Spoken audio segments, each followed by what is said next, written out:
Bonjour, bienvenue dans la suite de la vidéo de l'album Grange. Donc on va commencer par le matériel dont vous aurez besoin là pour l'intérieur. Donc vous allez avoir besoin de la collection Dans ma campagne, de papier craft, de papier aquarelle. Vous aurez besoin aussi d'un morceau de cartonnette de 14,5 x 14,5. Vous aurez besoin du fichier de découpe qui est sur mon site en téléchargement gratuit. Si vous n'avez pas de machine de découpe, c'est pas grave, vous pouvez mettre autre chose. Vous aurez besoin aussi de 4 tampons pour cet intérieur. Donc, je viens de les montrer à l'instant. De découpe bois. Donc là, moi j'ai choisi la découpe relax. Vous pouvez très bien en prendre une autre. D'une photo avec des petits embellissements qui viennent des planches et des stickers. De l'aquarelle. Donc là, moi j'ai pris la Decadent Pie de Prima Marketing. De la Distressing, donc Vintage Photo je crois, ou pour le coup, ou thé, je sais plus, enfin un marron avec les outils. D'une board pour faire des pochettes, si vous n'avez pas pareil, c'est pas grave, vous pourrez la faire à la main, c'est pas dramatique. Et enfin des couleurs qu'on a utilisées dans la précédente vidéo pour la couverture, donc je vais pas les renoter, on va tout le temps utiliser les mêmes. Et la Kinch ou la Cinch, je sais pas comment on le dit, avec une reliure de 3,4 pouces, enfin 3 quarts de pouce, ça fait 1,90 quelque chose en centimètres. Donc on commence par couper les côtés blancs pour venir recouvrir. Donc ils font 13,5 x 14,5. On met de la colle vinylique partout et on va venir les coller des deux côtés de l'album. Donc à gauche et à droite. Voilà, les deux côtés. Et on va surtout bien marquer le pli avec un plioir.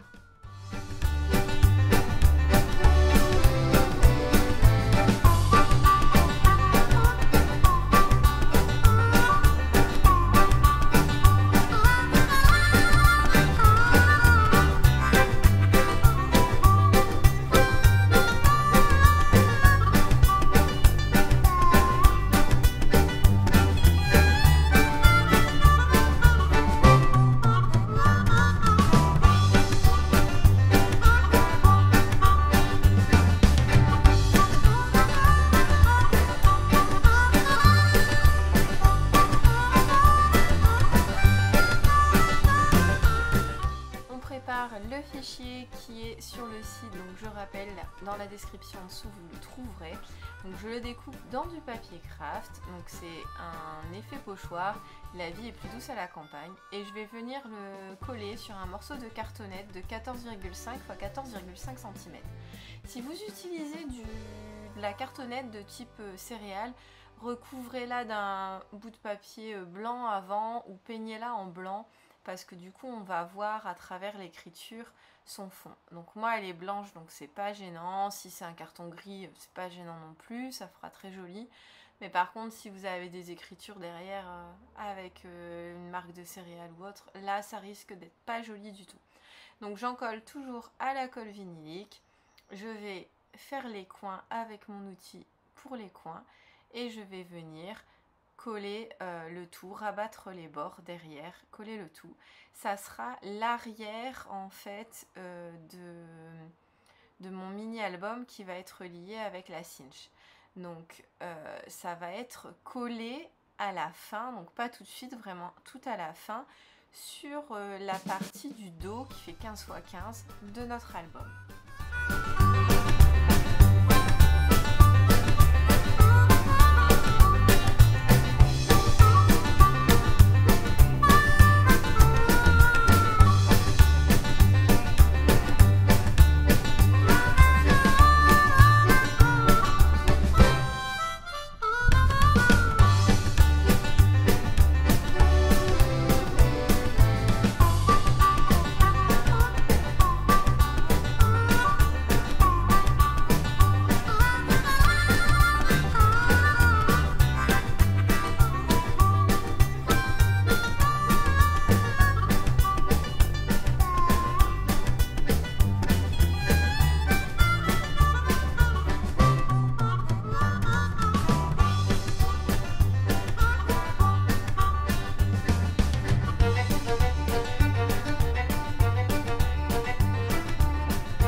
Donc voilà, on a le dos de notre album et maintenant on va venir faire une petite pochette pour mettre sur la gauche. Alors c'est la pochette C2 sur la board de We Are Memories Keeper.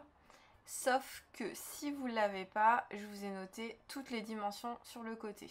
Donc il faut couper un rectangle de 15,9 sur 15,2 cm, que vous le fassiez à la main ou avec la board. Et il faut venir, donc avec la board, marquer les coins. Et pour ceux qui n'ont pas la board, vous allez plier à 1,9 des bords, là, sur la partie qui fait 15,9 cm. Et sur la partie qui fait 15,2, vous allez plier à 4 cm du bord. Et ensuite, vous pouvez venir au ciseau découper les bords, un peu en arrondi comme le fait la board, pour créer votre pochette. Donc là, moi, je le fais avec ma board.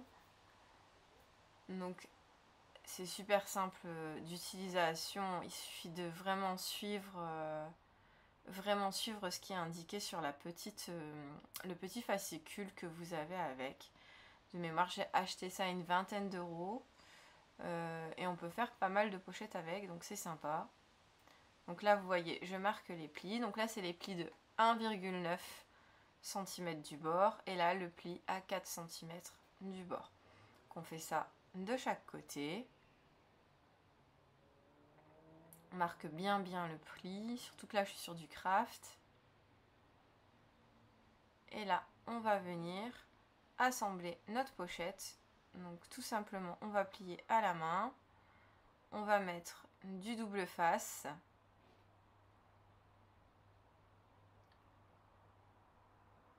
Et cette pochette va venir réceptionner un tag que nous allons faire juste après, dans lequel il y aura une photo. Donc là, la pochette, je viens la coller sur la partie gauche de mon mini-album, donc sur le rabat gauche de mon mini-album.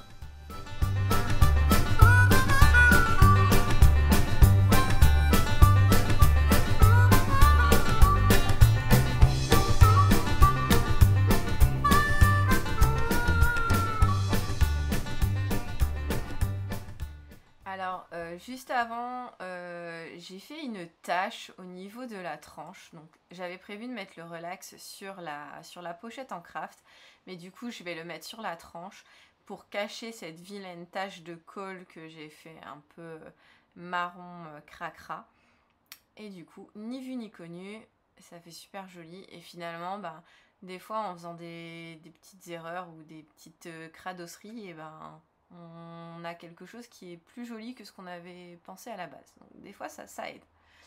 Là, je vais récupérer un papier pour mettre le tag. Il va faire 6,5 cm sur 14,5. Et je vous montre juste comment je l'ai coupé sur la feuille. Parce que vous allez récupérer une partie de 14,5 sur 14,5 comme ça, qui va vous servir après. Et ça vous évitera de gâcher le papier. Et alors ensuite, je fais un espèce de tag. Donc pour ça, rien de plus simple, hein. Je coupe les coins et je vais faire un trou ensuite à la crocodile. Sur l'arrière, je vais coller un papier aquarelle, Canson 300 grammes par mètre carré, sur lequel je vais venir faire une petite découpe.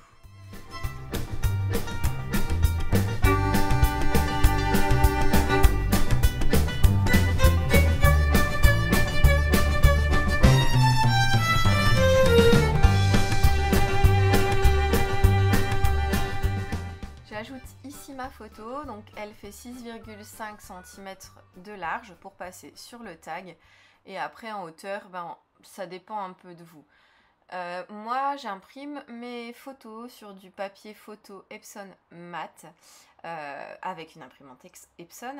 Je déteste le papier brillant. J'aime beaucoup imprimer sur du papier mat ou même sur du papier texturé de type scrapbooking, mais je n'aime pas du tout le papier brillant. Je trouve que, je sais pas, ça me plaît pas, j'ai l'impression que ça suit pas avec le reste. Sur l'arrière du tag, donc sur ma partie de papier aquarelle, je vais venir chercher la couleur Pumpkin de Prima Marketing. je vais en mettre avec de l'eau sur un genre de blister. Et ça va me permettre de faire une tache sur l'arrière. Donc c'est du papier aquarelle, donc c'est granuleux. Ça va pas faire une tache parfaite, mais c'est l'effet voulu. Donc là je le pose, vous voyez, pour former ma tache. Et après je le déplace de différentes manières, vraiment pour avoir l'effet que je recherche, même si c'est quand même vachement aléatoire. Après ça, avant que l'aquarelle ne sèche, je vais venir prendre un petit outil d'estompage et ma distressing. Et je vais venir un peu flouter les bords en touchant un peu de l'aquarelle humide. Comme ça, je vais légèrement fusionner le tout et donner un effet vieilli un petit peu à ce tag et à ces bords de tag.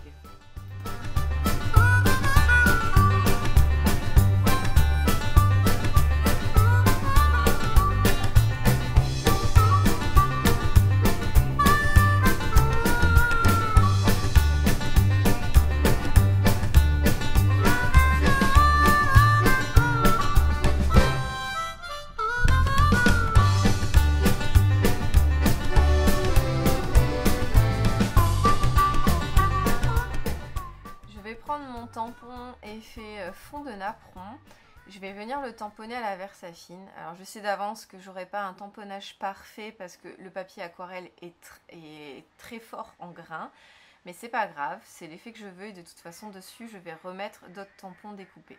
Donc là je viens le positionner, j'utilise l'acrylique de ma presse sans utiliser la presse, j'en ai pas besoin pour cette fois. Donc là c'est tamponné à la Vintage Sepia.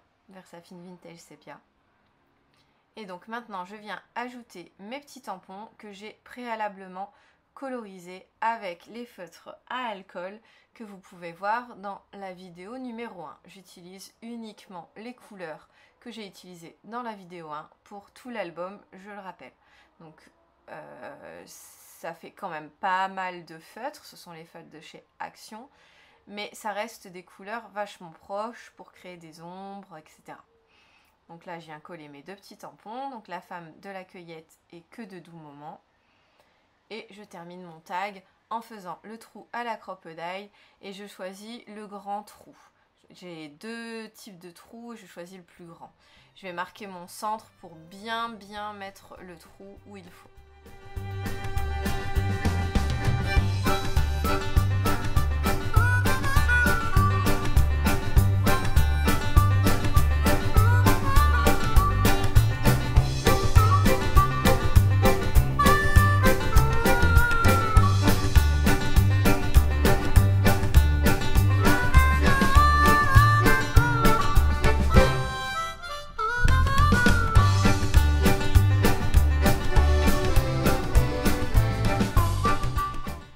Décorer la deuxième partie, donc le rabat et la tranche de droite. Donc là j'utilise le tampon numéro 10 du Photo Boost que j'ai déjà colorisé également, que je vais coller sur le côté. Et alors je marque bien mes plis parce que ça commence à sécher, donc je marque bien, je n'oublie pas de les marquer au fur et à mesure. Et on va rajouter quelques petits stickers. Alors, ne vous moquez pas, j'ai pas d'ongles, je galère du coup à récupérer les stickers. Je me ronge les ongles depuis toute petite et du coup, j'arrive pas à les retirer correctement. Donc je vais prendre un petit bout de ciseau pour les retirer, mais c'est pas grave, faites pas attention. Et je vais aussi rajouter le petit lien sur le tag. Donc là, c'est un petit morceau de ficelle en daim vert. Et je vais bien le coller parce que c'est assez rigide quand même, comme c'est du daim, c'est un peu comme du cuir. Donc je vais mettre un petit point de colle sur l'arrière pour que ça tienne bien. Et ça va faciliter le retrait du tag de sa pochette.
planche d'étiquette à découper, je vais choisir un mot qui correspond à ce que je veux représenter avec mon tag. Du coup, je viens le découper. Vous pouvez découper au ciseau. Moi, je préfère découper au cutter. J'ai pris cette habitude. Je suis désolée pour la mise au point du coup qui s'est faite sur mes cheveux. Mais en gros, je découpe le rectangle autour.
À l'album en lui-même. Donc pour ça il vous faudra 4 papiers aquarelle découpés en 14,5 sur 14,5, les papiers de la collection campagne en 14,5 sur 14,5 également, un calque, enfin au total ça va vous faire 4 morceaux de calque de 14,5 sur 14,5, 2 papiers de la collection campagne coupés à 21 x 14,5 et repliés à 13 cm. Et enfin, je vais utiliser des chutes, donc de largeur 14,5 et qui vont faire 8, 10 ou 9 cm de large. Donc là ensuite, je vais prendre mes papiers et je vais essayer de faire en sorte que ce soit plutôt homogène. Je vérifie bien, sachant que mon album va s'ouvrir vers le haut, d'avoir toujours, quand j'ai des motifs, le motif à l'endroit. Donc faites bien attention à ça, parce que sinon vous allez vite vous retrouver avec la poule avec la tête en bas, l'écriture à l'envers. Donc vérifiez bien, revérifiez même s'il faut, mais voilà, sachant que vous allez tourner vers le haut, donc n'oubliez pas de vérifier le sens de vos motifs. Positionnez tout et essayez d'alterner. Vous mettez des fois des carrés, des fois des rectangles, des fois des papiers à motifs, des fois de l'aquarelle, du papier aquarelle uni, des papiers à plier, du calque. Essayez de faire quelque chose d'assez homogène dans l'ensemble.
C'est le moment fatidique, on sort la cinch, on va faire les trous. Donc vous repérez bien pour avoir des trous à peu près au milieu. Alors moi c'est celle qui fait des trous carrés, il y en a qui font des trous ronds. Vous pouvez très bien utiliser aussi la Bendit Awl si vous avez la Bendit Awl. Si vous n'avez aucune machine de reliure, vous pouvez très bien utiliser des anneaux avec des trous, il n'y a pas de souci, à vous de voir. Là, je vais voir en fonction de mes trous où est-ce que je dois couper ma reliure en métal. Donc je coupe ça à la pince coupante. Et après, on va mettre du coup dans l'ordre les pages en commençant par le fond, sauf qu'on ne met pas notre couverture de fond avec la cartonnette. Et surtout, terminer avec une couverture à l'avant en aquarelle, enfin en papier aquarelle, parce que sur le devant on va faire une petite scénette et le papier aquarelle est bien rigide, donc ça sera plus sympa, et de toute façon on ne verra pas forcément le fond si vous mettez un fond à motif, et si vous mettez du calque ça va être trop léger. Donc voilà, et là en fait notre couverture on vient la mettre devant droite, et une fois qu'on va l'avoir reliée, on va la repasser derrière. Donc là, vous sélectionnez avec la molette en poussant et en tournant la valeur de votre reliure. Donc moi, c'est 3/4. Donc c'est écrit sur votre pochette. Gardez bien vos pochettes, hein. Sinon, vous n'allez plus savoir. Vous appuyez, c'est relié. Et là, vous venez mettre votre couverture arrière dans le fond. Et en fait, ça va cacher le côté un peu disgracieux là où on a coupé la reliure. Et en fait, cette partie-là, ensuite, on viendra la coller dans le fond de notre album, mais pas tout de suite. Et donc voilà, il nous restera plus qu'à décorer toutes ces pages. On se retrouve très vite pour la suite de cette vidéo. J'espère que ça vous a plu. N'oubliez pas de vous abonner pour ne rien louper de toutes les nouveautés. Bisous bisous.